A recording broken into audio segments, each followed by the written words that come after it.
여러분, 겉보기엔 정말 성공한 사람인데 속으로는 나는 실패자야 라고 생각하는 사람들이 있거든요.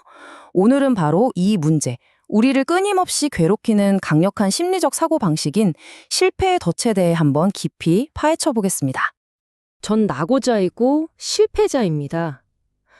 와, 이 한마디 정말 가슴 아프게 들리죠? 아니, 대체 누가 이런 말을 했을까요?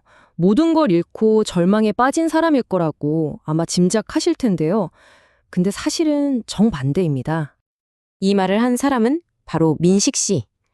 사회적으로도 또 경제적으로도 성공한 예술가입니다. 여기서 우리는 한 가지 이상한 점을 발견하게 되죠. 아니, 어떻게 성공한 사람이 스스로를 실패자라고 부를 수 있는 걸까요? 자, 그럼 지금부터 민식 씨의 이야기를 통해서 이 복잡한 심리를 한번 들여다볼게요. 그의 이야기가 바로 이 실패의 덫을 이해하는 아주 중요한 열쇠가 되거든요. 민식 씨의 사례에서 가장 놀라운 건 바로 현실과 인식의 이 엄청난 차이예요. 현실을 보면 그의 작품은 아주 비싼 값에 팔리고요. 비평가들한테 호평도 받고 심지어 교수로까지 임명된 누가 봐도 성공한 사람이죠. 근데 그의 마음속, 즉 그의 인식을 들여다보면 이건 완전히 다른 이야기입니다. 세계미술대회에서 최고상이 아니라 그냥 입상에 그쳤다는 거, 또 교수가 되긴 했는데 자기가 원하던 인류 대학이 아니라는 점, 이런 것들에만 집착하는 거예요. 결국 그의 마음속엔 나는 나고자고 실패자다, 이 믿음 하나만 덩그러니 남게 된 거죠. 바로 이 민식 씨의 이야기가 오늘 우리가 다룰 실패의 덫이라는 심리적 개념을 아주 정확하게 보여줍니다. 그렇다면 이 덫, 대체 정확히 뭘 의미하는 걸까요? 실패의 덫의 핵심은 바로 이 믿음입니다. 나는 근본적으로 무능해. 그래서 과거에도 실패했고, 지금도 실패하고 있고, 앞으로도 실패할 거야. 나는 다른 사람들보다 재능도 없고 성공하지도 못했어.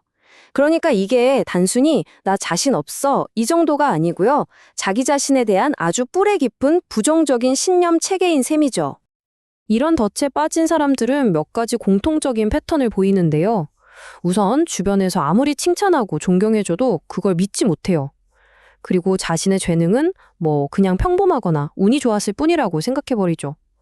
또 끊임없이 다른 사람의 성공과 나를 비교하면서 역시 난 실패자야 라는 생각을 더 단단하게 만들고요.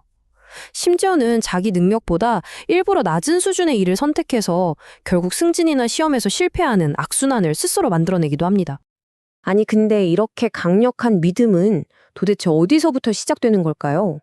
대부분 그 뿌리를 따라가 보면요, 우리의 어린 시절 경험과 아주 깊이 연결되어 있습니다. 아까 민식 씨가 어릴 때 미술에 재능이 있었지만 부모님은 공부만 강요했다고 했잖아요. 바로 그런 겁니다. 부모님이 아이의 강점이나 흥미와는 전혀 상관없는 성공을 강요하거나 실패했을 때 넌 실패자야 라면서 비판하고 가혹하게 대하는 경험들, 이런 것들이 바로 실패의 덫의 씨앗이 되는 거죠. 나의 강점을 격려받지 못하고 끊임없이 남과 비교당했던 기억, 이 모든 게 나는 부족한 사람이야 라는 믿음을 마음속에 깊이 심어주게 되는 겁니다. 이렇게 한번 자리 잡은 생각은요, 성인이 되어서도 우리를 계속 덫에 가두곤 하는데요. 주로 3가지 독특한 대응 방식을 통해서 그렇게 됩니다. 하나씩 한번 알아볼까요? 첫 번째 방식은 항복입니다. 말 그대로 그래, 나는 어차피 실패자야 하고 그 믿음을 그냥 받아들여 버리는 거예요. 이렇게 되면 무언가를 해보려는 동기 자체가 약해지고 결국 좋지 않은 결과로 이어지기 쉽겠죠. 그리고 그 결과는 또다시 거봐, 역시 난 안 돼 라는 믿음을 더 강화시키는 거고요. 두 번째는 회피입니다. 실패할지도 모른다는 두려움이 너무 커서 아예 도전 자체를 피해버리는 방식이에요. 내가 노력을 안 해서 실패한 거야 라면서 변명을 늘어놓거나 일을 계속 미루면서 실패라는 현실과 마주하는 걸 어떻게든 피하려고 하는 거죠. 마지막 3번째는 반격입니다. 자신이 실패자가 아니라는 걸 증명하기 위해서 스스로를 거의 극단으로 몰아붙이는 거예요. 완벽주의에 집착하거나 일 같은 특정 분야에만 과도하게 몰두하면서 다른 삶의 영역은 전부 무시해버리는 거죠. 겉으로 보기엔 되게 성공적으로 보일 수 있지만 사실 내면은 언제 무너질지 모르는 아주 아슬아슬한 상태인 겁니다. 자, 보세요. 이 모든 과정이 어떻게 끊임없는 악순환을 만드는지 딱 정리가 되죠. 나는 실패자다라는 핵심 믿음에서 시작해서 방금 살펴본 항복, 회피, 반격이라는 대응 방식을 쓰게 되고요. 하지만 이 방식들은 결국 좋지 않은 결과나 번아웃, 즉 극도의 소진 상태로 이어집니다. 그리고 이 부정적인 결과가 내 생각이 맞았어. 나는 역시 실패자야. 라는 원래의 믿음을 증명하고 더 단단하게 만드는 거죠. 이것이 바로 우리가 이걸 덫이라고 부르는 이유입니다. 와, 듣기만 해도 정말 벗어나기 힘든 굴레처럼 보입니다. 그럼 여기서 드는 질문. 이 덫에서 과연 빠져나오는 게 가능할까요? 네, 가능합니다. 물론 쉽지는 않겠지만 이 덫을 해체하고 빠져나올 수 있는 분명한 길이 있습니다. 지금부터 그 방법에 대해 알아보겠습니다. 핵심은 바로 이 세 가지 단계입니다. 첫째, 자신을 있는 그대로 명확하게 바라보는 거예요. 모든 사람에겐 한계가 있고 당신은 스스로가 믿는 것보다 훨씬 나은 사람이라는 걸 먼저 인정해야 합니다. 둘째, 공정하게 비교하는 법을 배우는 겁니다. 다른 사람의 성공을 볼 때마다 자극받는 그 충동을 좀 약화시키고 자신과 다른 사람을 동등한 선상에서 바라보는 연습이 필요해요. 마지막으로 자신의 강점을 집중하는 겁니다.